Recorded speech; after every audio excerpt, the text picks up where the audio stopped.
Imagine for a moment that somewhere in the middle of Texas there was a large foreign military base, say Chinese or Russian.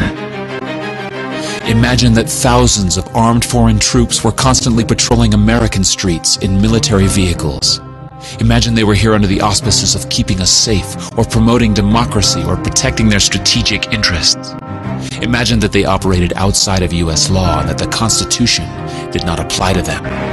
Imagine that every now and then they made mistakes or acted on bad information and accidentally killed or terrorized innocent Americans, including women and children, most of the time with little or no repercussions or consequences. Imagine that they set up checkpoints on our soil and routinely searched and ransacked entire neighborhoods of homes. Imagine if Americans were fearful of these foreign troops and overwhelmingly thought America would be better off without their presence. Imagine if some Americans were so angry about them being in Texas that they actually joined together to fight them off in defense of our soil and sovereignty because leadership in government refused or were unable to do so. Imagine that those Americans were labeled terrorists or insurgents for their defensive actions and routinely killed or captured or tortured by the foreign troops on our land. Imagine that the occupiers' attitude was that if they just killed enough Americans, the resistance would stop, but instead, for every American killed, 10 more would take up arms against them, resulting in perpetual bloodshed. Imagine if most of the citizens of the foreign land also wanted these troops to return home.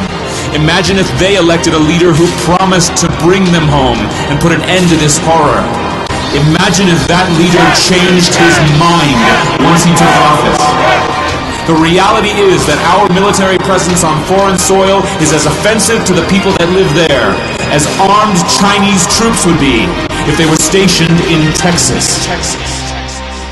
Shutting down military bases and ceasing to deal with other nations with threats and violence is not isolationism. It is the opposite. Opening ourselves up to friendship, honest trade, and diplomacy is the foreign policy of peace and prosperity. It is the only foreign policy that will not bankrupt us in the short order, as our current actions most definitely will. I share the disappointment of the American people in the foreign policy rhetoric coming from the administration. The sad thing is, our foreign policy will change eventually, as Rome's did, when all budgetary and monetary tricks to fund it are exhausted. Click here to learn how Ron Paul is America's strongest presidential candidate on national defense. Or get involved and click here to learn how to register to vote in 2012.